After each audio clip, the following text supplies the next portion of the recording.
My most disappointing one was the Smashing Machine. Oh, really? Yeah. I like the Eddie, Smashing Machine.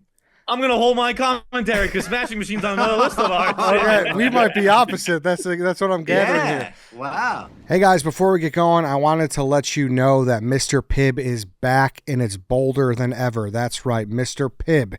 It delivers a bold kick of cherry, an intense sweet cherry flavor with hints of caramel and a lingering spicy finish. It's sweet with a bite, made for those who want more personality in their soda. Like I said, it's got that bold kick of cherry. It's beautiful. And now with 35% more caffeine, sweet cherry up front, spicy fizz on the follow, Mr. Pibb is available now at a store near you. I've had it already. It's fantastic. I'm so happy Mr. Pibb is back. You should go try it out. Like I said, it's available at stores near you. Taste a bold kick of cherry and enjoy your Mr. Pibb. Also, guys, the NFL is in full swing. Tailgates, pack stands, the buzz before kickoff, but getting in, it's a nightmare. Queues, price jumps, getting logged out mid-click. All you want to do is be there, beer in hand, losing your voice with the crowd. Well, the Game Time app gives the advantage back to the fans. It's the hack for unlocking amazing tickets and experiences in a few taps. It's incredibly easy to use, and the Game Time guarantee means that you can trust that you'll get 100% authentic tickets on time and at the best price. Plus, fees are always included, so what you see is what you pay. I was looking at tickets for Bears-Browns. That is not this Sunday, but the following Sunday on December 14th, and I saw tickets for as low as $225. Pretty good. Pretty good. Go out, check out that Bears-Browns game. Take the guesswork out of buying NFL tickets with Game Time. Download the Game Time app. Create an account and use code DOGWALK for $20 off your first purchase. Terms apply. Again, create an account. Redeem code DOGWALK for $20 off. Swipe, tap, ticket, go. Download the Game Time app today. All right, Big Man, today is Thursday. It's December 4th. Welcome to the Dog Walk presented by Barstool Sports. Joined on Zoom by Robbie Fox and Fights. We're talking movies. Boys, welcome in. John, how you doing? You're riding high. I don't know if you could say why you're riding high, but it's good that you're in a good mood. I know, right? Hi, we just had a great interview with Tom Pelphrey. Hell yeah. I had a great interview. It's awesome. He's the man. I'm very thrilled to be here. I'm very thrilled to be talking movies right now. That's sick. On KFC, when's that air? KFC Radio will be out tomorrow. Oh, sick. Oh, perfect. Yeah, So, yeah. He's the last guest in KFC Radio history, so we had some fun. And then I did a new show with him. We're gonna try that. I'm thrilled to be here. Let's fucking talk some movies. so a question for you guys out of the gate.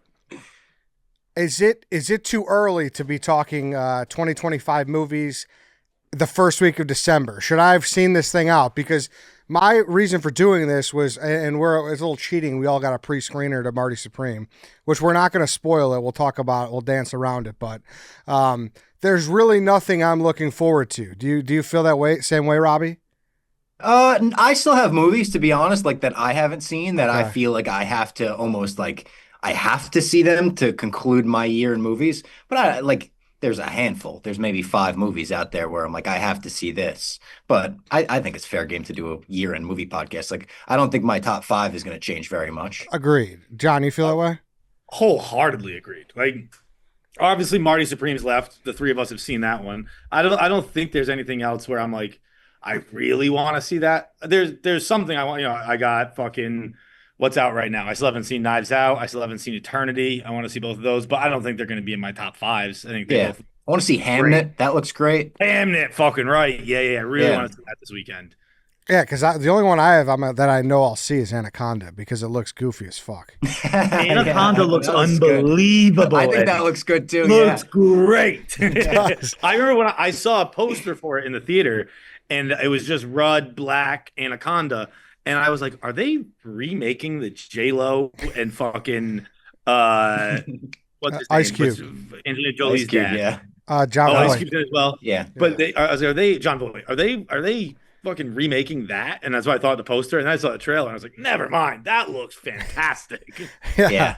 It's one of those things where you couldn't have a more different view of something from seeing the poster versus the trailer. Yeah, 100%. I was like angry when I saw the poster. Like, this is the dumbest thing ever. The movie looks fantastic now. Yeah. So I have like 7 topics here that we can kind of dive into. Anything else like upcoming wise for this year that we should get into, or I think we kind of covered it, right? Like, I mean, Fights mentioned the new Knives Out. I got to see the new Knives Out. I went not like got to I didn't go to a screener. I just went and saw it in theaters when it came out, Yeah. and it was such a cool experience because it's not in like AMC's. So I had to go to this like weird. It was almost like a film school theater. I think it's across the street from a film school, and they do little art house screenings in there. Sold out to the point where people were walking in as couples and being like, let's split up. And it was like uproarious laughter, cheering when Benoit Blanc takes the screen for the first time, cheering at the end of the movie. I thought it was awesome, and it was just like an awesome movie experience I had. So when that comes out on Netflix, I do urge people to watch. I think it's way better than Glass Onion, and it's pretty close to the first Knives Out for me. Mm. Dude, I'm going tomorrow to Nice. the Night Out. And I did it recently for kind of the first time in a little while. I saw that new Robert Pattinson J-Law Die My Love. And I saw that at like kind of an art house type theater, kind of what you're describing. And it was so much fun. It was I don't know what it was about it, but just going to this little art house theater, not having a seat was kind of fun. It was all just like Yeah, little yeah. exciting things that you were like reminded, like, oh yeah, this used to be exciting when I went to the movies. Like, I didn't know if I'm gonna get a good seat. Now I will say, a woman walked into this screening, Eddie, with a dog. Like she brought, Oh, you Oh, texted me, she yeah. brought. I'll text you the video. I took a video of it. She brought her dog into the screening. I was infuriated. I was so angry. And then the movie started, and that dog was the best behaved dog I've ever seen. I had to kind of eat my words. I was like, there's a scene in the movie where a dog is going nuts barking, and I was like, that fucking dog's gonna start responding, and he never did. So I was like, you know what? She was right to bring the dog. He was a very well behaved dog. But I don't think you see that kind of thing in an AMC. no, No, absolutely not. no. Absolutely not. AMC might be like pound for pound the most consistent product ever. You know, like you're getting Yeah. the teenager working who really like doesn't care. Like the food is all pretty much the same across the board. It really That's a is. great Used to be point. me. That was me. I was the teenager that didn't really care. Yeah. And AMC is like a diner. Like it's on, not an AMC, but like actually a movie theater in general is kind of like a diner. Like it's on you if you had bigger expectations going in here. That's Like, true. did you think someone who was very dedicated to their job was going to be getting the popcorn? That's your fault. Yes, you're right. You're very right about that. So all right. So all in all, I tracked Look, everything. I did. Oh, there you are, Robbie Fox. Young Bob, living it. And that's I look back. thrilled, don't I? That's back when you were putting the soda in the cups too. Yeah, yeah, oh yeah. They don't even have to do that. That's shit my anymore. responsibility. Yeah, For Coke Freestyle took your job. back in my day. So all in all, I'm at 24 movies this year, 23 in theater, 1 on Netflix. The only reason I counted the one on Netflix because it was Happy Gilmore 2, and it was kind of a cultural Yeah. relevant thing. So I don't know. Do you guys track that shit, or how do you do that? Yeah, I'm on Letterbox now. I think Fights is too. I'm on Letterbox, but I don't regularly fill it in, so I'm not really sure. I would guess I'm in the 75 range for the year, Ooh, something like that. I'm just counting theaters, maybe 50 to 75, something like that. that's good. I'm on 44 on the year. Okay. 44. Okay, so maybe I'm not as Yeah. high as I thought I was then. Maybe I'm in the 40 range. But I'm like Bob. I'm pretty much I'm there every weekend to see something. Are you a matinee guy, or do you go at night? I'll go at any time. Just Anytime. depending on my schedule. I have no problem going whenever. I'll go in the morning. So let's start with this. Yeah, I'll go to a 10 a.m. show and I don't give a shit. I've done that before for sure. I like that. Me and my sister used to sneak bagels into early movies. Really? Yeah. Dude, one of my favorite days ever in the theaters, Boston. This is probably 2016, February. It snowed the entire February. And one day, me and like 4 of my friends went to a double feature of Dirty Grandpa and 13 Hours. And we brought our own bottles of wine in the theater. And we just got hammered all day as it dumped snow. Most fun I've ever had in the theater. That's awesome. That's a great memory. Overall, I think it was a pretty solid year, though. Would you guys agree with me? Oh, I thought it was a good year. I thought it maybe started a little slow. We had like Sinners sort of early on in the year. Yeah. And that was like the one that was breaking through. But I feel like towards the end of the year, like I'm watching banger after banger right now. Mm-hmm. I would say it's as strong a year as you could have. And it's funny you say that, Eddie, because I was talking about it on KFC Radio yesterday that I just learned that the box office is up 2% this year. Ooh. And that's before Fire and Ash, before Zootopia 2, and before Marty Supreme. So realistically, the box office is probably going to end up 4% higher this year. I figure Zootopia and Fire and Ash are going to be pretty big ones, and then Marty Supreme will do solid. And I was talking about it because I was like, why are people saying it's going out of business if year over year it's up? You know, Kevin said like, well, compared to 2010, that's a different. Like, well, who's talking about 2010? Right? That's a different world we live in. Then all you can do is compare the box office to last year, and I think movies are doing great. Yeah, judging what I know about like business, yeah, all you need to see is the percentage going up instead of down, and you're fine. I feel like there's more of a buzz about it. It's like maybe it's the letterbox bubble I'm in, but it feels like there's like more of a movie buzz this year. I keep telling myself the same thing as you, Bob, where I keep going, movies feel big again. Yeah. But then going, maybe it's just my bubble. Maybe it's just my bubble. But then the thing that got me going, I think it's kind of happening outside the bubble, was when the Odyssey screenings sold out immediately for next year. That to me felt like sneaker drops, where it was like people were, we're getting excited about this. That's a big thing. And I think cinema's in a good place. I think there's a lot of young directors, young talented actors. I think the AMC A-list is doing incredible. I think movies are. I feel like you sound like you're like Trump right now giving a press conference. AMC A-list is incredible. It's the best. Numbers are up. But like, there is a part, and obviously I want this to be true. It's probably the greatest reason why I think it. But like, part of me has been for the last year or two going, I think movies are coming back. I just think they are. I could definitely be wrong. But I just feel like they have more buzz. Maybe it's because we're in the office. We're talking about them more. But movies in the last 5 years, 10 years, have always been a big part of my life, but have become a huge part of my life. Yeah. No, it's the best. Like I know all three of us have bonded on some form or another about movies.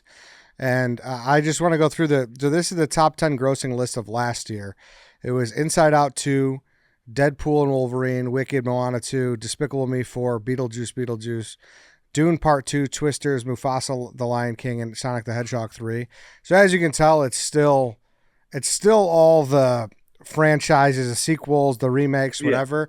And I looked up this year, and it's kind of the same, but the difference is this year we're still getting movies that are somehow being made that didn't make a ton of money, which I know we're going to get into, which is kind of refreshing that maybe like studios are going the other way where it's like, yeah, we'll just take some losses to make some good movies. But do you guys feel that way too, that that's starting to happen? Yeah, I think it's also maybe like we're finally out of that clogged stretch from COVID and the writer's strike and the actor strike. And like, it's just the slate is clean once again. I don't know. I don't really know the business aspect of that, of like a one battle after another where they put a ton of money into that box office wise or budget wise. And then they got like a surprising return on box office. I think they were prepared for it to make less money and they were fine with that. Mm-hmm. And then it wound up making like 200 million worldwide. Right. I'm with you. I don't know. I don't know the business aspect of it. I know I'm seeing much better movies. Yeah. So they're getting made. It might be, they might have always been made. And I take care now and I care to go see them. But whenever people are like funny movies aren't getting made or good movies aren't getting made, it's just coming from a place of ignorance, which is fine. Yeah. You know, we're all ignorant about a million topics. But like great stuff is being made right now, in my opinion. No, I'm with you. And we can kind of get into it. And it's like I said, I kind of got seven little topics here that we'll kind of run through. The first one I have is, what was the most disappointing movie that you guys saw this year? Robbie, we'll start with you. So I was going back and forth on this one. My most disappointing movie is a movie that I thought was like fine to good. It's not even like a movie that I hated, but I had really high hopes for the new Jurassic World. I thought like, oh, they're going to get back on track. It's the original writer, David Koepp of Jurassic Park. They're putting in scenes from the first book that people have wanted in there for 30 years. And it was for sure better than the last two Jurassic World movies they made. But I was just at the end of it kind of like, it was okay. Like that was one of my most anticipated movies of the year, and I thought it was fine. That's interesting you chose that, because I didn't see it because probably some of your tweets. Like yeah. I every weekend there's 3 or 4 movies that are coming out that I want to see. So like if one doesn't get good reviews, it kind of gets pushed to the back. And that kind of seemed to be the vibe around the office, that people didn't really like it that much. But I was very jacked for it. So it counts. It's not, honestly, it's not bad. Like, it's like if you watched it on like a night where you throw it on, you'd be like, oh, it was pretty good. Like, fine enough. But like, it's not, you wanted it to be Jurassic Park. Yeah, right. I think that's the biggest problem with it too, Robbie, is I saw it with a buddy, and afterwards we're like, oh, we were pretty entertained. There was a lot of cool scenes. Like that was fun. But the standard that it's held to is the first Jurassic Park was so fucking good, and I think we just kind of need to realize like Dad's not coming back. Like And how much have you thought about it since? Like that's one for me where I was like, I kind of have never like gone back and been like, oh, that was a fucking cool scene. That like there was a couple cool scenes in it for sure, but it's just like it went in one ear out the other for me. Yeah, the only thing I really think about is how there was a big overturned raft scene and nobody died. Yep. That's Yeah. still mind-boggling. The raft scene was sick. That was my favorite part of the movie. Yeah. They kept cutting to the family and the kids, and it's like, just cut to this cool mission. Scarlett Johansson was good in it. Yeah. Mahershala Ali was good in it. Jonathan Bailey was good in it. Cast was good. So maybe they'll Scarlett Johansson overcorrect with the next one. like going out of her way to get the role. I know. Like that's crazy. Scarlett Johansson's got to fight for roles in Jurassic Park. Yeah, that is crazy. I don't know how much fighting she had to do, but she had said over the years she's always told Spielberg she wants to be in the next one. That's interesting. Yeah. I didn't know that. Yeah, I like the first like half hour with all the water scenes and whatnot. I thought that was fun. But yeah, again, it's not bad. It was just like I was disappointed. Yeah, that's very valid. Fights. What do you got? I gotta go. It's very. I guess my answer is going to be Springsteen, and it's not even that I personally had the highest hopes for it because I'm not a Springsteen guy. Like I like Springsteen as much as anybody, but I'm not Kirk, I'm not Cons, I'm not fucking someone like that with Springsteen knowledge. But my dad kind of is, and PFT and I actually got a house in Asbury Park a few years ago, and my dad came down one weekend and was so like it's the happiest I've ever seen my dad. Like, he was so fucking thrilled. He's like, again, I don't know Bruce this well, but he's pointing at stuff on the boardwalk where he's like, that's what Bruce sings about. He'd be like, John Henry, this is so cool that you live here too. And I'm like, I was an adult man. And he's an adult man. But like, I kind of still do approach Bruce stuff through that lens, despite the fact that it's not really my experience with him. And I was very underwhelmed with Springsteen. I didn't think Jeremy Allen White was really doing anything impressive. I didn't think the movie was doing anything that impressive. I thought the whole thing was kind of a bummer, which I hate saying, but I thought that movie was kind of a letdown. Your thoughts, Robbie? I didn't see it. Okay. Probably because of Fight's review. It's like the reverse of our things. But like, again, also it's sacrilege for me. I'm a Jersey guy, but I've never been a Springsteen guy. Like Springsteen's fine for me. I grew up like going to see Bon Jovi at MetLife or Giant Stadium every year, not Springsteen. We were more of a Bon Jovi family. So dude, I asked some people from Jersey once why Bruce is so much more Jersey than Bon Jovi is. And the answer was Bruce gives you a new show every night. Bon Jovi is a performer, and Jersey is more of the gig show than that. I don't know how true that is throughout the state, but I thought that was a good answer. That is interesting. I didn't know that.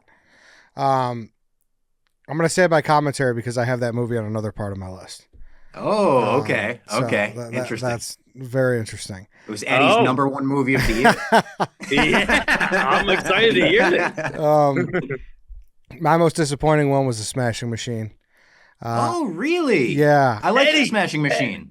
I'm going to hold my commentary because Smashing Machine's on another list of ours. Okay, we might be opposite. That's what I'm gathering here. Wow. Listen, if it weren't for The Rock's performance, which I thought was fantastic, and that's why I even have it propped up to the level that it's at, I think the movie would kind of be a big fat nothing. He was incredible, once again, like I kept saying, but I kept waiting for the story to really develop, and it never really got there. Like they would have done, I think, themselves much more of a service to like maybe just fudge something, maybe make something more exciting. It was just kind of bland. Yeah.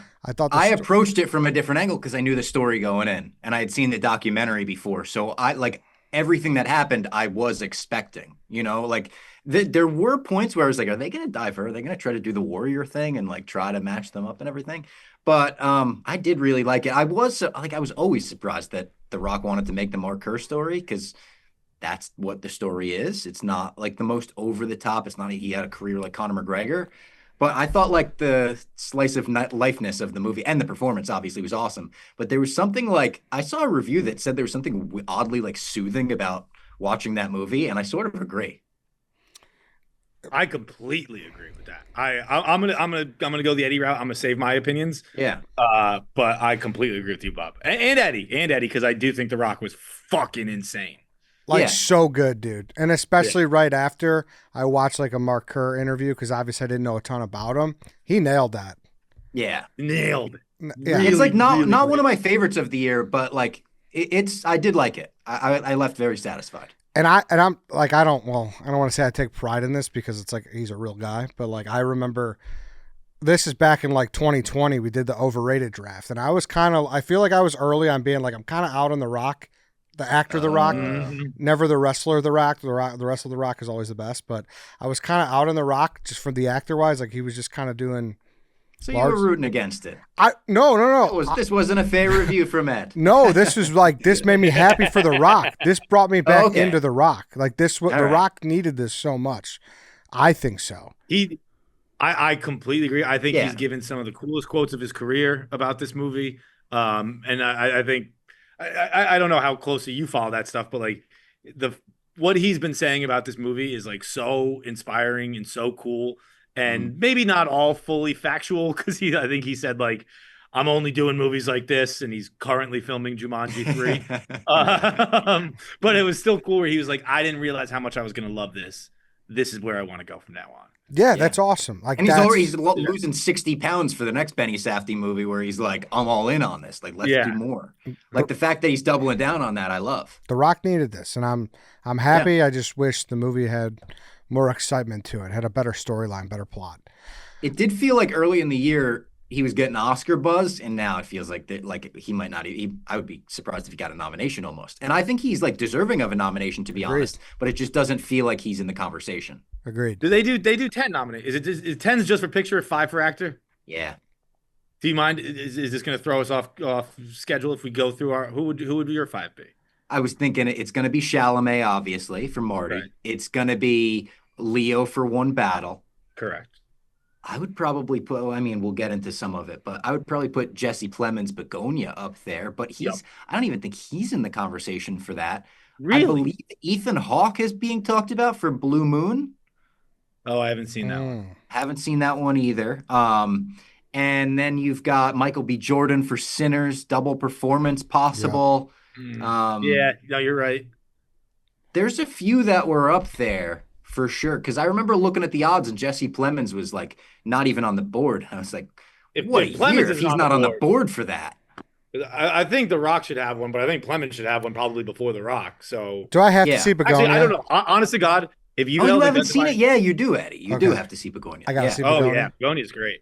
Yeah, but particularly for just Emmons and Emma Stone are going nuts the whole time. Yeah, like they're so good. But I kind of, it's not really. I'm not trying to do a contrarian take, but I know it is not the mass opinion. But like, I really think The Rock should win it. Really? I think so. I honestly wouldn't be mad if he did. I like performances more than his. I would put like the 3 I named before him personally. But if he won, I'd be like, that's fucking cool. It might just be a special thing where like I walked into the Smashing Machine with no to low expectations and walked out with my mind blown. And I particularly from The Rock, I thought that was. I really do. I really do think that was the best performance of the year. Now, it could be because of my expectations were different going in. You know, one battle after another, I was like, Leo's going to knock us out of the fucking park. And he did. But so, like, that was more he was doing what I expected him to do versus The Rock. But I walked out. That was probably the movie that I walked out, like, affected the most. Where I was like, wow, The Rock really fucking did it in there. Killed it. All right, then. Kind of the flip side here. What's a movie that you liked that other people didn't? John, we'll start with you.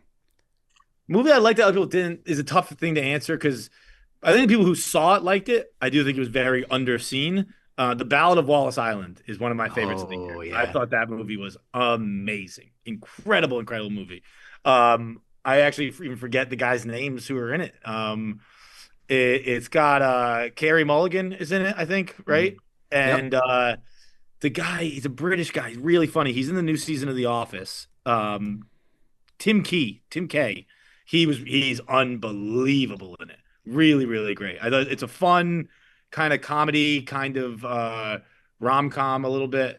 But that was one of my more impressive movies of the year that, again, I don't think people who've seen it didn't dislike it, but certainly not enough people have seen it.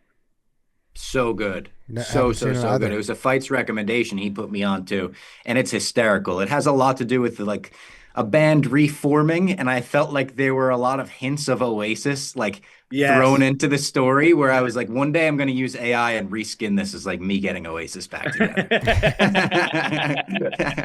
Have you It's seen that really one, Ed? good though. No, I've not. I've not. No, that one's on You would Prime. like it, That's I worth a think. watch. It's really funny. Yeah. Okay, and it came out earlier in the year. Or? Yeah, I Yeah, would I say think 6 so. months ago, 8 months ago, something like Okay. that. All right, I'll look into it. Robbie, what do you got? I don't know if people like hated this movie, but I certainly think I liked it more than most people. The Life of Chuck. It's the new Mike Oh, what Flanagan a movie. picture! One of my Yeah, favorites of the year. I What a loved great it. movie. It is so good, so interesting. It's the kind of movie I went in not really knowing much. I love Mike Flanagan in general. I think all of his Netflix shows are awesome. And it's got Mark Hamill in it. It's got Tom Hiddleston in it, who you don't get to see in a lot of movies outside of Marvel. So I was like excited, but tried to go in kind of blind. And the first like half hour, you're like, I don't know what the fuck this movie's about in a cool, like almost like a Black Mirror type way. Yes. And then it Yes. evolves into this story where it's like you're watching a ton of like kind of sad things happen and they add up to a happy story. It's crazy to describe it like that, but like at the end of it, you're like, you leave being like, I'm grateful for my life. Like, it's Bro. like one of those, like, it's such a cool, like, meaningful movie. Just a big fucking heart in that movie's chest. Yeah. That like is so with his grandparents. Like everything is. Oh, I had that was a movie that came out a long time ago or earlier in the year, and I hadn't watched it probably until a month ago. And Clemmer had been going nuts in the office every day. He's like, it's a great movie. It's a great movie. The marketing of it certainly did not appeal to me. I don't know. It's a hard movie to market because it is a weird movie. You kind of got to be like, it's got to be a word of mouth thing. But I was very turned off by the marketing of it. And eventually Clemmer wore me down. And I think I've seen it 3 times now. I So watched Oh, good. it. wow. Have you seen it, Ed? So- No, and is it a thing where I shouldn't have read what? yeah. The Don't- format- Well, I don't think it's going to spoil anything or Yeah, like, we'll ruin ruin anything. it, but Yeah, it's one of those, like, it's cliche, going as blind as possible, but it is like a fun movie to do that with. it's also Yeah, a Stephen sure. King thing, huh? It's a book. It is, Yeah. yeah. Stephen King had a pretty good year. Big Couple movies year made for about Stephen him. King. Yeah, and TV show on Yes. HBO. Yeah. You know what Stephen King does that I think is one of the coolest fucking things in the world? He sells stories to high schools for $1, so they can do his stories as plays. Oh, Who really? writes. Yeah, and I Oh, think that's cool. yeah, like I mean, like I think everyone should do that. Obviously, Stephen King Yeah. is not in the need for the money from fucking Durfee High School in Fall River, Mass. Like he doesn't. He's got his money from It and The Long Walk and fucking The Life of Chuck. He's got plenty of money. Running Man. Running Man. Yeah, I think He had a it's pretty crazy cool. year. Yeah, Jesus Yeah. Christ. Stephen Crazy. King dominated movies He this year. did. He God did. damn. But I just thought that was cool. That is cool. So mine was Springsteen. Oddly enough, Oh. yeah, I didn't hate it as much as other people did. I actually kind of enjoyed it. But it's one of those things, too, where I remember feeling that way when I left the theater, being like, oh, okay. And I saw it late. I probably saw it 2 weeks ago, actually. So I had already like heard the avalanche of hate, and I kind of went in being like, all right, this can't be that bad. So maybe it skewed me a little bit. And I also got to the point where I remember liking it. But as time has gone on, I was like, what did I really like about it? You know, it was kind of one Yeah. of those. Yeah. What I Movie, like about it, I like that everyone hated biopics it. fool you sometimes. Like you Yeah. watch it and you're like, this is enjoyable. And then it's over and you're like, I think I just like the songs. Yeah, and I don't mean this as a negative, but like that is kind of what I love about Complete Unknown. Like I put Complete Unknown on. It's a vibe more than It's it's a like great movie Yeah. on its own, but you can just have it on in the background, and it's just great songs in cool, like well shot, cool music videos. Mhm. And I Agreed. didn't really get that so much from Springsteen. And I also thought I don't know, maybe some of the reviews I saw were wrong, but like talking about the flashbacks to his dad, like those were really powerful scenes. I don't know, those didn't hit for me. Yeah, I more so enjoyed I thought Jeremy Strong is obviously a psycho in many ways. I thought he was pretty good in it. He was solid. Yeah, I thought he was pretty good. I thought Jeremy Allen White was solid too. It's not his best performance, but who's the other guy? Paul Walter Hauser. I always got a soft spot for that guy. Oh, love Yeah, him. yeah. Yeah, he was He's solid. awesome. Love him. And I don't know. It's kind of one of those things where it's like, do you do the cookie cutter? Let's just tell the story. They kind of took a different approach, which I appreciate. They tried Sure, maybe that angle didn't work for a lot of people, but I was, I don't know. I guess, like I said, I liked it more than most. That's it. I'll check it out. I definitely will watch it. It's one of those like if I could rent that for $4 on YouTube or something, I'll rent it and check it out Yeah. one night. No, it's worth that for sure. Yeah, and Yeah. I know I'm the outlier. A lot of people hated it. Like hated Yeah, it. I don't want to be misconstrued. Like I didn't hate it. It was. I actually went to see it with Clemmer, and I was hoping he wouldn't ask me to do the review with him afterwards. Like Yeah. I really hate saying it wasn't good. Like it's just my opinion. Who gives a fuck? What Me I too. I've been saying that for you. People are always like, you like everything. I'm like, no, I just don't really publicize when I hate something. Yeah, right. Like it's not people worked really hard on it, and I respect Yeah. that and all that stuff. And like maybe it makes me a worse movie reviewer, and that's fair.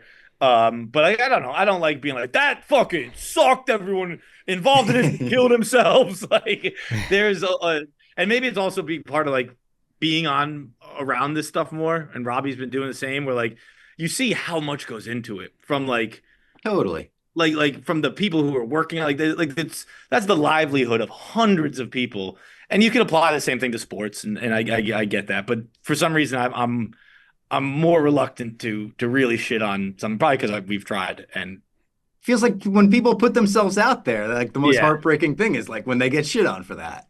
Yeah. I remember the Springsteen review where I was like, I so badly don't want to say this, but boy, did I not enjoy that movie.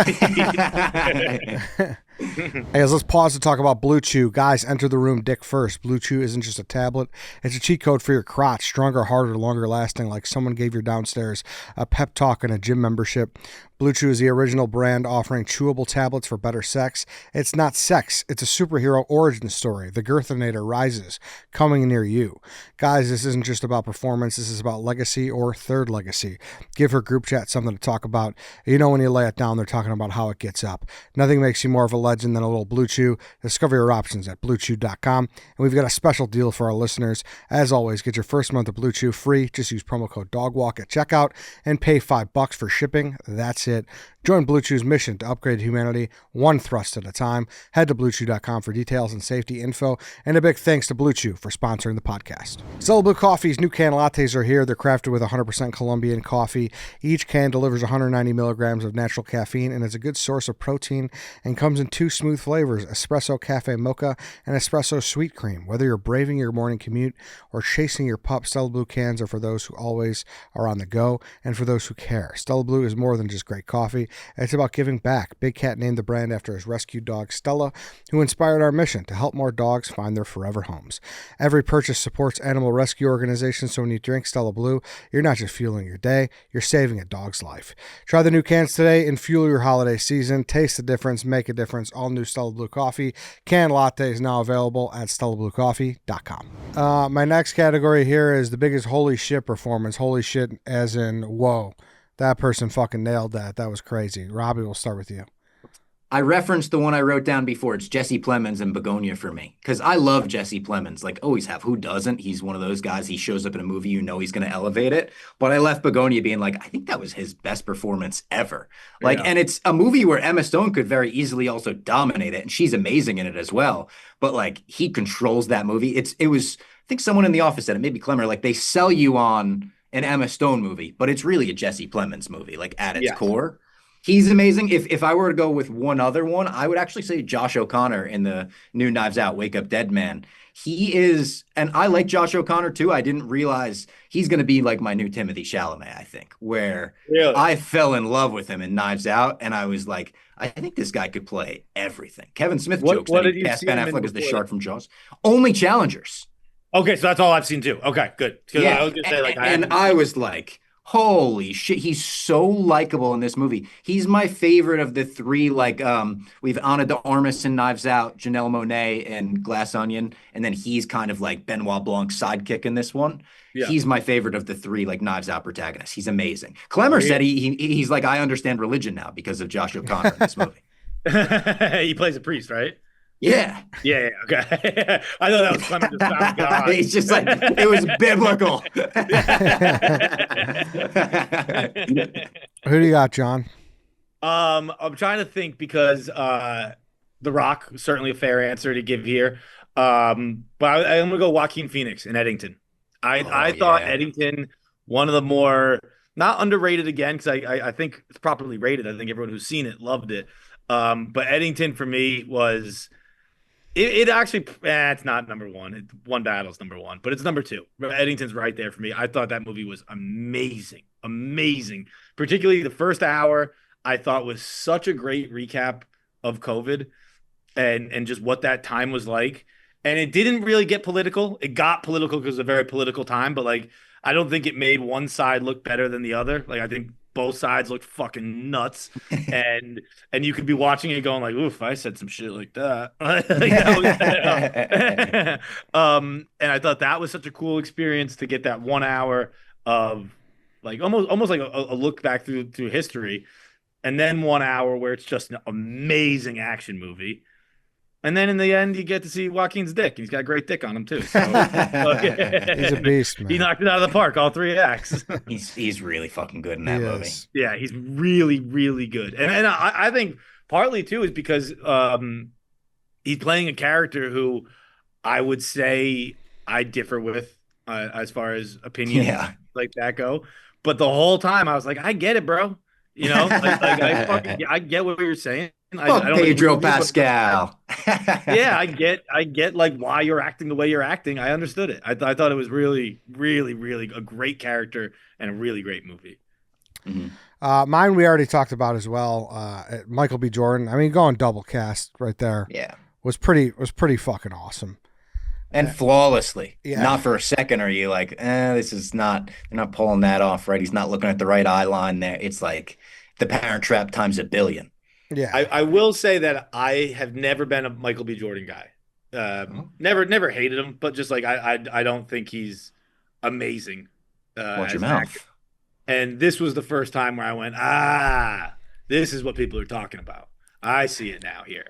I Friday Night Lights, I didn't really love him. Creed was fine. It was good. But the fine. Creed 1 was the first one. Yes, yeah, that was really good. And then after that, I don't know. Just he doesn't have that magnetism for me on screen. But he did in Sinners. I thought Sinners he was really, really great. Agreed, because I'm on the same. I'm long on record. I think Creed 2 is horrible. I like Creed 1. He's good in Creed 1. Creed 3 is whatever. It's better than 2. But Creed 3 actually is where I started to really see the cracks in Michael B. Jordan. Oh yeah. When it was him and Jonathan Majors going toe to toe, I thought Majors was just washing bodying him. Majors was so good in that movie. Yeah, he was that bag. Yeah, he was really good. And then of course, like we can't dive too much into it because I don't want to spoil it for people. But Chalamet's a beast in Marty Supreme. 100%. Yeah, it's literally like they wrote the movie around like a showcase of his talent. He's a beast. And at the Q&A, I was at the screener. Safdie did a Q&A, and he's like, just so everyone knows, like Timmy fucking gave this his all. Like he was doing 25 takes in the makeup chair for an hour a day.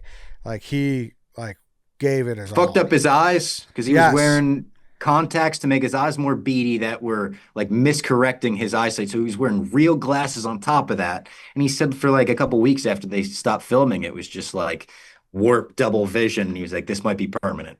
Yeah. Really? Mm-hmm. Yeah. That's fucking cool. He said that too. Yeah. Crazy. Yeah. Crazy. I know. I talked to somebody that worked on the set of that as well. And their job on the set of Marty Supreme was keep the girls away from him. They were like, anytime we filmed in New York, it got out. He was like, the fans knew somehow we would be like setting up and there was a crowd forming and we would be like, how the fuck did this get out again? And it was just in all the shots of New York, like we can't have a crowd of girls with their iPhones out in the background of the shot. So his whole job was just like, keep the girls away from Timmy. That's awesome. That's your buddy? No, it was just I like met him in a weird like circumstance and I found out he worked on Marty Supreme. I was like, what was that like? And he was like, it was a trip. And he was like hyping me too. Where this was in March, I met this guy. He's like, dude, this movie is the truth. And my God, he was not overhyping it. Yeah, it's really good. Next topic here, I have dumbest thing you saw in a movie. So this could be a scene, a choice. It could be anything. Fights, we'll start with you. All right. Bob's not gonna like this one. It could be applied to the whole movie, but I'll use the specific scene that everyone's talking about. Superman with the fucking with the squirrel. I didn't care for that. But honestly, saving the squirrel? That part didn't stick out to me as much as to everyone else, but the movie as a whole was stupid.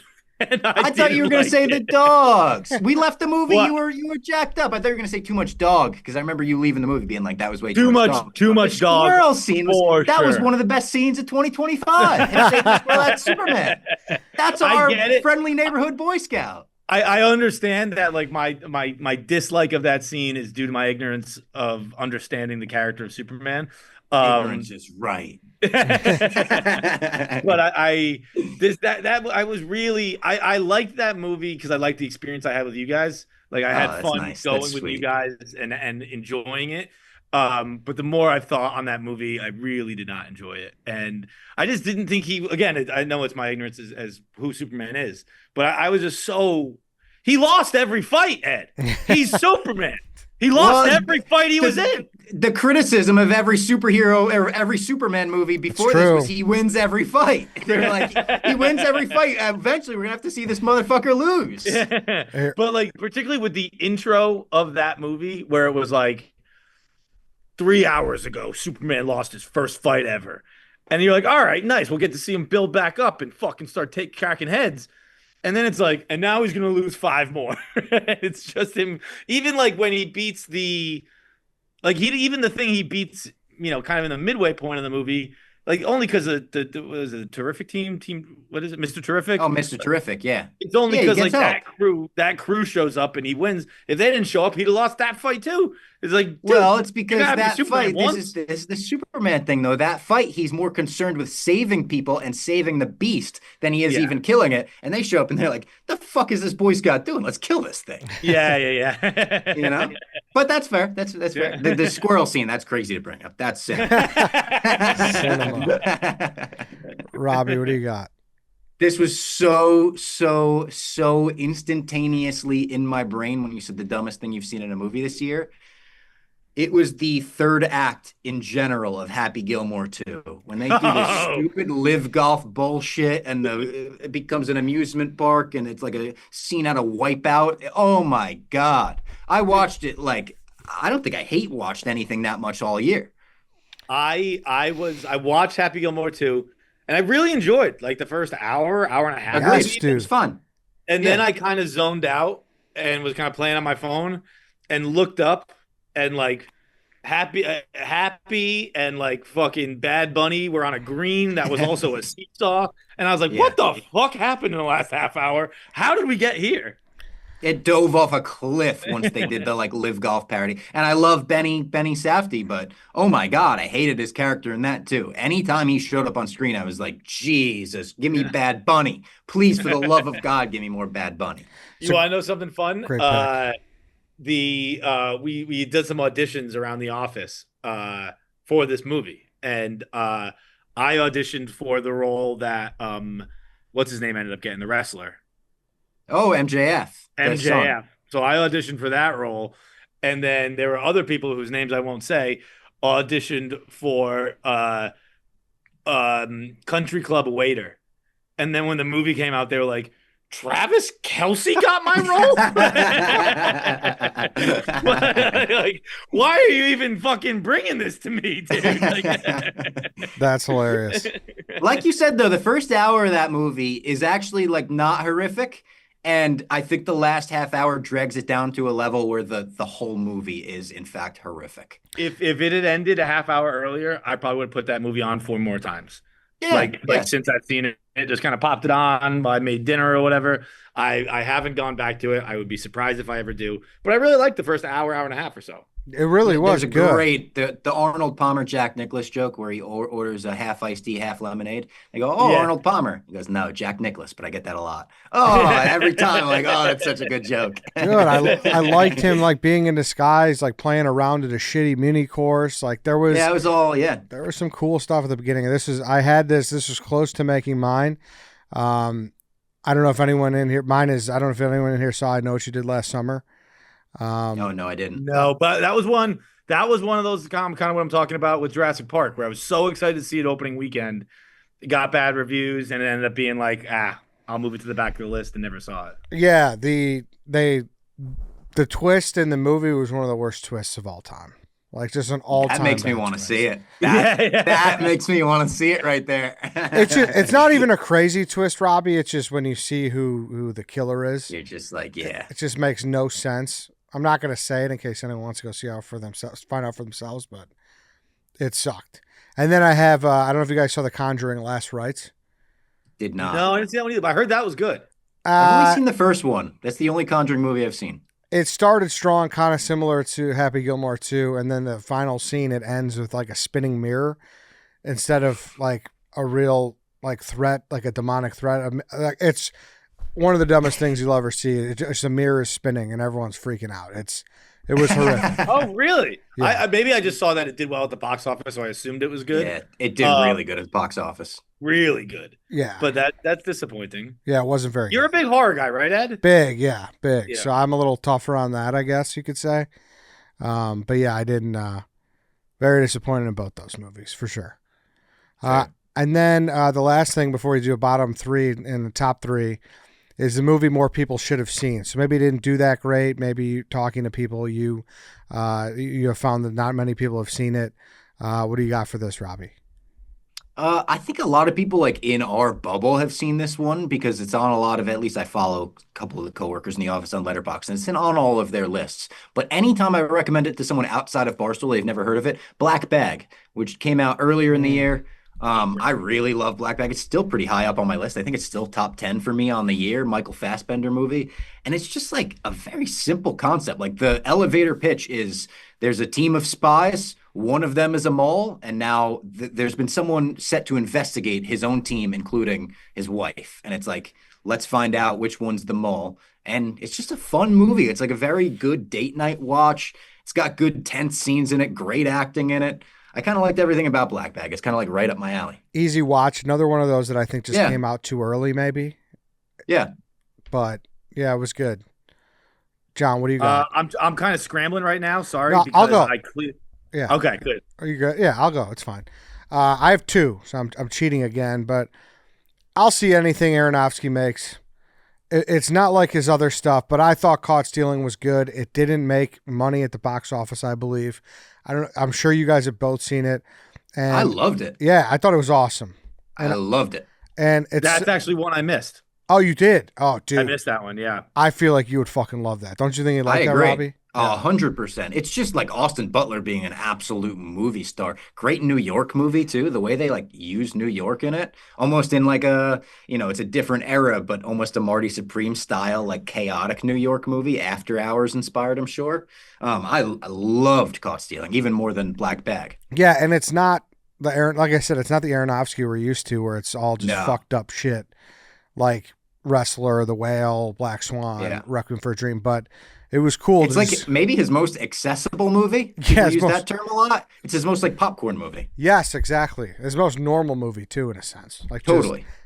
And like good is. random performances. Matt Smith, who doesn't get to be in movies a lot, I feel like is like so entertaining and like lights up the screen. Mm-hmm. Zoe Kravitz is great and everything. There's good random performances. We have Schreiber and Vincent D'Onofrio at the end. They're a great duo. Action Bronson's in the movie. Yeah. That movie rocks. I thought it was really good. Great movie, yeah. And then Bring Her Back. Oh, I didn't see that because it was too scary. That's too scary for me too. like no joke. I like horror, but people are saying too scary. I don't even think it's that scary. I think it's more gory and tough to watch. There were some scenes in there where I borderline closed my eyes. It was that. Dude, I couldn't make it through Saw 10. Like Saw 10, I was like, I might be a pussy now. Yeah. That's when what she's sawing into bone marrow and trying to suck bone marrow out of her bone. Fights, by the way, I feel like I know your answer to this one. You've been talking about a movie a lot in the office, and I feel like not a lot of people saw it. Okay, what do you about baseball? EFIS is EFIS is what I was going to say. EFIS is where I got to. Honestly, the reason I was kind of scrambling is because I got my questions confused, and Ballad of Wallace Island was going to be my answer here, and okay. I gave it in the wrong time. But on top of Ballad of Wallace Island, EFIS, absolutely. If you are a baseball fan, please watch EFIS. I genuinely believe that this movie got me back into baseball. Like I had kind of fallen out of love with the Red Sox. Like since COVID, for some reason, I just didn't really keep up with baseball. And I watched this movie earlier this year, and it so perfectly encapsulates the spirit of baseball. Like there's a line in the movie where one of the characters says to another, like, why he likes baseball so much. He's like, yeah, you just kind of put the game on and wait for something to happen, and before you know it, it's over. And I kind of felt the movie encapsulated that sentence where it's like every time you look, something cool is happening. There's a funny line, there's a cool shot, like, but it's not demanding your attention at all times. Like, you know what I mean? Like it can kind of just be on, and it's comfortable being its own thing up there. And I really, really, really enjoyed it, to the point where we were sitting here with Charlie Sheen a couple of weeks ago, and he was talking about his love of baseball. And I said, can I tell you a movie that I really loved about baseball called Ephus? And he was like, dude, what a movie. And he got into it. We started talking about it so much that some of the makers of Ephus reached out, and they were like, dude, thank you so much for that. That was really cool. That was cool for us to see Charlie Sheen talking about our movie. So I hope they see this as well. That movie was incredible. Really, really, really great.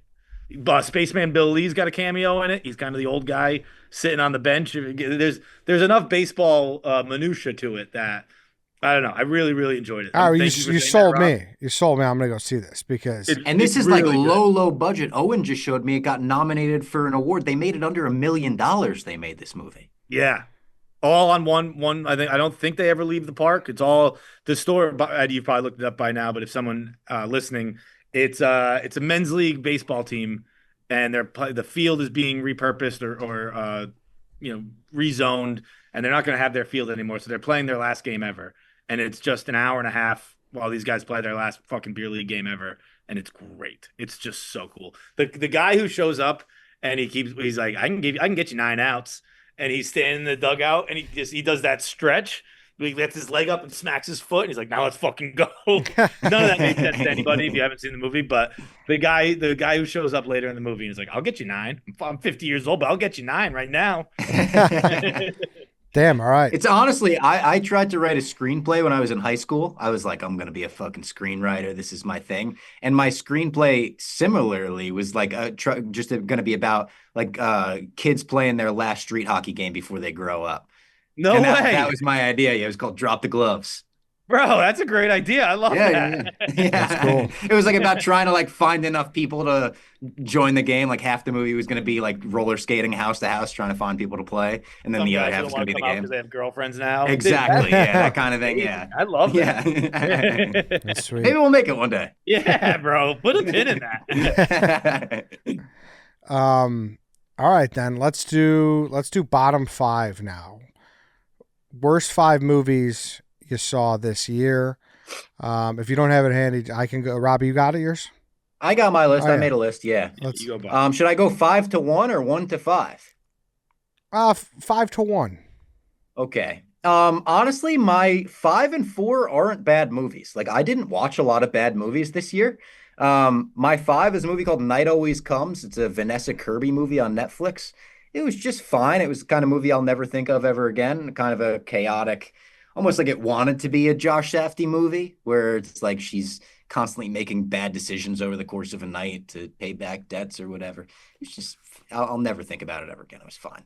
Mm-hmm. And then Marshmallow, which was a low budget indie horror movie. Did you hear about this one, Eddie? No.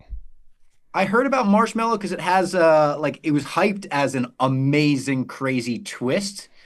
And it does have like a decent twist in the movie, but it's like 90 minutes and it should have been like a 45-minute episode of Black Mirror or something. It's just really, it's like a movie they stretched around a cool concept and twist. But then we get into the bad stuff. Then number 3 for me is Happy Gilmore 2. Number 2 is The Monkey, which I believe Feitelberg saw with me. No, I didn't know I was on that. No, you weren't there for that? Oh, no, so this was the biggest trip The Office took this year. I think we were so excited for The Monkey. We were all going with Clemmer. I think like 10 of us went to see The Monkey after work. And all 10 of us walked out of that movie disgusted, saying, oh my God, if we were alone, we would have walked out. It was when we were so excited to laugh, have a Final Destination feel, hated it. And then number 1, I could not believe how bad Another Simple Favor was. I like A Simple Favor. I think it's a good movie. The first one with Anna Kendrick and Blake Lively. Cool twist, like very engaging. Another Simple Favor is the closest thing I've seen to a Lifetime or Hallmark movie that is a real movie. My jaw was on the floor, and like, it's not just me. Like, my fiance, who's pretty easy critic on movies like that, was like, "This is unfathomably bad. We have to finish it to see how bad it gets." And it was one of those movies where I was like, I truly can't believe they put this out. Really? Yeah, horrific movie. I think at one point someone like loses their umbrella and just falls off a cliff, and it's like, what are we watching right now? See, that's the thing about these. That's the thing about these is where, like we talked a little bit earlier about, we feel bad criticizing, but that opposite of an endorsement makes me want to see it. It's almost so bad it's good. It really almost is. Yeah. What do you got, John? Mine is a little harder because I like Bob. I don't really see bad movies. Like if a movie's bad, I probably just don't see it. If I see a movie, I usually find a way to like it. So I'm just going to give you my worst movie of the year. This is the one that I have nothing good to say about, because like you could probably put Happy Gilmore on this list, but I enjoyed it largely. Fountain of Youth is the worst movie. I turned it off. I didn't make it through the full thing, so maybe it really recovers in the second act. But I had extraordinarily high hopes for this because it's just National Treasure. It should be awesome. It's National Treasure with John Krasinski and Natalie Portman and fucking Guy Ritchie directed it, right? Guy Ritchie wrote it. I don't know if he directed it, but I think he wrote it. Yeah. Like it should be awesome. It is such an insane piece of shit that like it almost like Apple has to be like doing something. Like they had to be doing this for a reason and taking the loss for a reason. Like there has to be a business reason that everyone made this movie, because it's incomprehensibly bad. It's incomprehensibly bad. It's like they put like Krasinski under contract, so Peacock couldn't grab him to help with the Office they reboot. Locked him up. Yeah. Like honestly, there has to, because he's playing a character that he has no business playing. He like John Krasinski's not. He's an asshole, and he's like. Partly because it's written by Guy Ritchie, that everything he was saying, I was like, a British guy should be saying this. Like the tone of his character, because he's kind of like a smart know-it-all asshole. The tone of his character would be okay and kind of cute if you had a British accent, but since he doesn't, he's just kind of a cock. And you're like, dude, this guy fucking sucks. He's supposed to be the protagonist of this movie. I hope he dies right now. I really did not like that movie. I was looking forward to it a lot, and I didn't watch it because I heard so many awful. I didn't hear a good word about it, to be honest. Awful. It looked like Guy Ritchie makes Indiana Jones National Treasure, like you said. Like that sounds like the best like pitch for a movie you could. I would be like, yeah, greenlit. Yeah, dude, all in. Indiana Jones National Treasure. John Krasinski. Are you kidding me? Oh, yeah. Right. And I know earlier in the show I said I'm reluctant to say when things are bad. This movie fucking sucks. They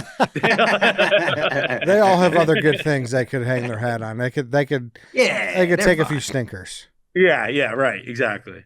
My 5 are Happy Gilmore 2.5. I put Materialists 4. Maybe that's a little harsh.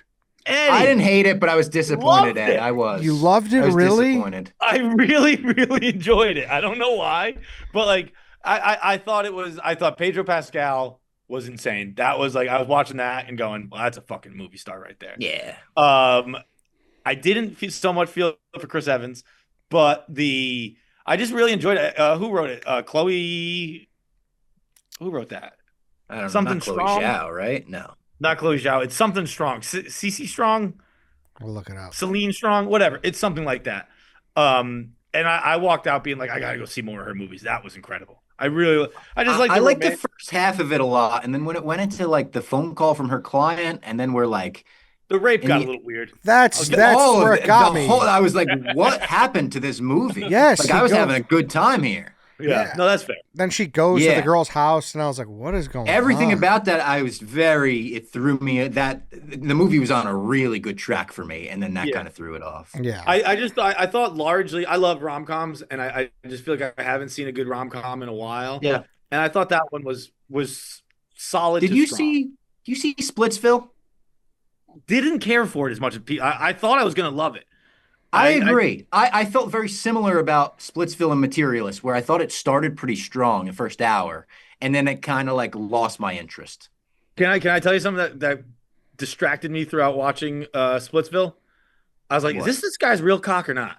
Because this fucking thing keeps coming out, and it's fucking huge. Like, is it a fake dick, and they wrote this all into the script, or is this just this guy's actual dick? You see the cock 2 minutes into the movie in a very funny scene too. Like it opens strong. It also has maybe the best fight scene of the year in it. Like weirdly, there's an amazing fight scene in the middle of this like stupid comedy movie. It's like I think it's worth another like if you could rent it or stream it or something, it's worth throwing it on. It's not amazing, but if you like Materialist, I do think it's like oddly similar in I don't know, not tone, but I found them similar in my mind. To that. Yeah, no, it definitely is. I think there's something cool about that movie too. Like I believe I heard that the two male leads wrote it as well. They're comedians. Yeah. And just kind of on a whim sent it to Dakota Johnson, and she was like, "Yeah, I fucking love this." And, That's cool. And that's what I heard. I don't know how true that is, but I think shit like that's cool, and that makes me that ramps the movie up a level or two. If like a big actor is like, nah, I just fucking like the script. I'll do it. I don't care about the money. Let's do it. Yeah. Yeah. No worries. Third worst, I have Conjuring Last Rites, just the mirror scene, like I said.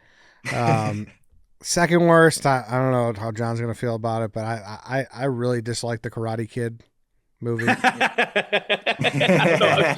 Now, my Karate Kid opinion is extremely skewed because I saw that at the premiere. So like I was in my seat. I watched the Karate Kid Legends movie with a Daniel Son what do you call it? The headband type deal on. I had one of those on. Fucking, I could see Jackie Chan. There were kids running around in their karate outfits. Like, just the excitement and the energy in that room made me be like, this movie's unbelievable. I'll never see it again. It probably isn't that good, but I enjoyed the fuck out of it that night. Oh, so many things. Like Joshua Jackson just shows up, and we got to pay for his pizza place now, and that's why these fights. I love that, where it's like we're rebooting an old fucking kids movie. We got to bring back some of the other guys too. Yeah, but listen, I know I'm fine with.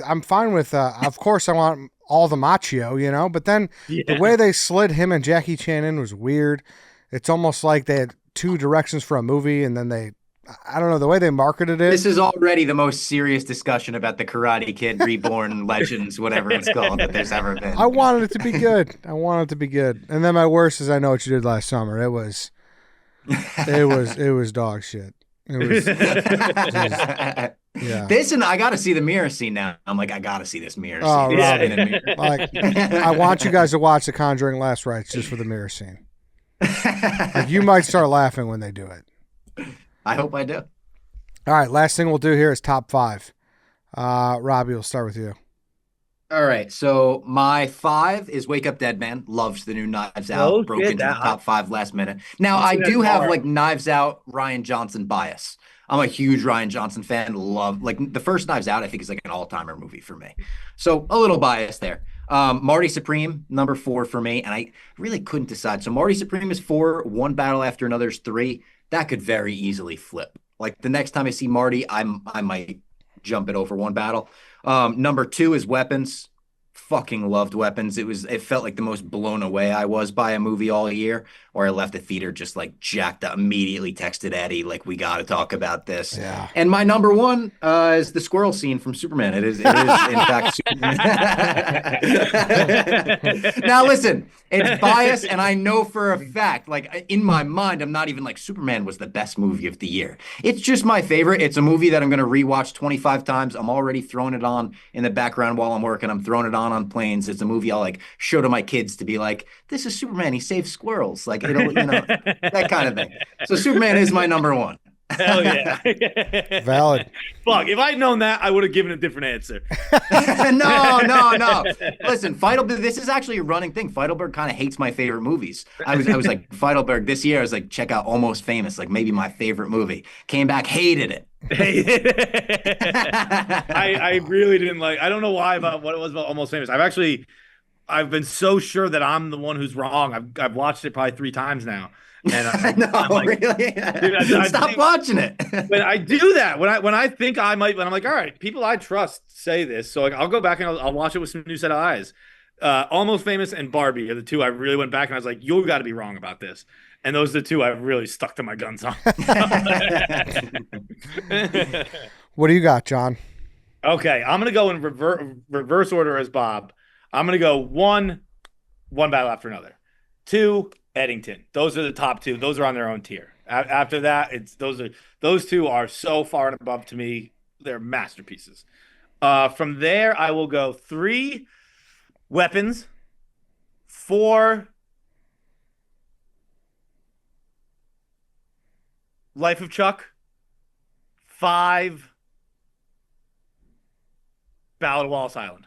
No Marty in the Nice. top 5, huh? Fuck. No, Marty's in the top 5. All right, so we'll take, because that's actually something I wanted to say about Marty, is this is kind of my, Marty Supreme is the first time I got it, which felt good for me. Because I've always liked Chalamet. I liked him a lot. In Dune, I started to see what everyone was talking about, where I was like, oh, this is the fucking guy. And this was the one where I was like, that's the movie star. And it's also my first time with the Safdies. Smash Machine I really liked as well. But Uncut Gems I thought was good, not great. It was just too high anxiety for me. Good Times, kind of the same way, where it was like, I see what you're saying, just I'm not feeling it. And this was the first time where I was feeling it too. Like I think that first hour of Marty Supreme is as good as anything you'll see in your entire life. Not even just this year, like as good as anything you'll see. So it felt good that was the thing that finally brought me into the fold, where I could agree with everybody and be like, yes, I know what you mean. Safdie is awesome and Chalamet is awesome. But I think that's also just kind of like that feels like it's a younger generation. Like it feels like I'm kind of just aging out. Like I feel like the younger generation, you guys, the Gen Zers, Bob, like you like a little more anxiety in your movies and you like a little more horror in your movies. That both of those are new things for me that typically I'm not totally in on. But Weapons and Marty Supreme brought me into those this year. Yeah, to see him go from Wonka to Bob Dylan to Marty Supreme is To remarkable. Paul Atreides too. Yeah. Yeah. I didn't see Dune, but is that his Dune character? Yes. Yeah, Okay, dude, okay. he's speaking fucking made up fake languages in Dune, where he's speaking in tongues. It's like this guy's memorizing scripts that aren't even in a language that exists on Earth. He's fucking legit, dude. He's so legit. So legit. And I've been going through this year. I've kind of gone through like all of his movie, almost all of his movies at this point. He's amazing in Little Women. He's amazing in Bones and All. Like he's got so many different crazy performances. I Call Me by Your Name. I'm not into the peach stuff, but everything else. I think actually, now we're talking about it, I just have to see more Chalamet movies. I haven't seen Bones and All. I haven't seen Call Me by Your Name. Dude, watch Bones and All. It's a fucked up movie, but watch it. I haven't seen Beautiful Boy. That's his one with Steve Carell, right? That's a good movie too. I'm That's ignorant really about good. Superman and Timothy Chalamet. Did you see Wonka? I didn't see Wonka. No. Oh, Wonka's enjoyable. Wonka's Yeah? pretty He makes it solid. enjoyable. Dude. I Yes. actually It would is. like. Wonka's one I wanted to see before it came out, and then people convinced me not to see it. No, dude. Wonka's one I still have No. time. No, it's worth watching. I really think it is. He's really solid. Okay, I've been sold. And you like a musical every now and then. I know you're a big Greatest Showman guy. Yeah. It's not too Bro, different. I love it. Yeah. Mine are, I'm going to go reverse order. For the 5 slot, I was really between Bring Her Back and Caught Stealing. I'm typically always going to give the nod to horror, so I went with Bring Her Back. 4, I went Sinners, which is interesting. Neither of your top 5, which I don't know. And it was in my top 5 almost all year. It's like Was it? it slid down. Yeah. And this is just, I'm going off like what I enjoy, right? Like what I really enjoyed. And the 3-2 slot was neck and neck for Marty Supreme and One Battle After Another. I think I'll give One Battle After Another the nod, and I'll put it in number 2. Just because I truly, the whole way through, I was never, like, I thought maybe a little bit towards the end, Marty Supreme, like, loses a touch of steam. I don't know if you guys agree with that or not. Maybe a little bit. I would agree with that. Yeah. Just a touch. It loses a little bit. Yeah. So that's why I gave. When you leave like New York, well, I don't even want to get into it. Yeah. But I'd put Marty Supreme 3, One Battle After Another 2, and then obviously, Weapons is number 1. So I fucking Understandable. not easy. All 3 of those could have been in the number 1 slot for sure. But I love the way they told the story of Weapons. I don't know. It just really worked for me, how they went to every character, and then you saw their perspective. So good. And that and Amy Madigan's performance is outrageous. Yeah, She better get an Oscar nom. the reveal of Gladys was good. Did you like it, John? That could have been a holy shit performance, actually. If we were talking holy shit performances, Amy Madigan. Yeah. Gladys is for sure. Yeah. Yes, Eddie, I really liked it. I liked it a lot more than I liked Sinners. I loved Weapons. Yeah, it was awesome. I gave it 3, right? Yeah. Yeah. Yeah, it's 3. Oh, sorry. I don't know why I didn't recall that, but all right. So yeah, you were very high on it too. My bad. Very, very high on Weapons. All right. That was the Sinners where I was like, I don't really love everything going horror. And then I saw Weapons a few weeks later, I think it came out, and I was like, never mind. Everyone's going the right way. Yeah. Yeah, it was awesome. All right, guys, this was fun. Anything else we got to get out there before we wrap up? No, this was. I don't think so. This was a fucking treat. This was man. a blast. Thank you so much. Watch out, Project Big Screen. This trio is unstoppable. Oh man, awesome. Well, appreciate you guys. This was fun, and I'll let you guys know how Anaconda was. Yeah. Oh yeah. When's that out? Definitely Is that do out now? Christmas. I'll be there, baby. I already saw nice, Marty yeah. Supreme. I don't have to waste I know. my Yeah, time we on got that out of the way. Yeah. We'll be the 3 Dream guys. big, Anaconda. Yeah. Awesome. Thanks, guys. You guys are the best. Thank you so much, boys. Thank you. All right, that's it, everyone. See ya. See you guys next week.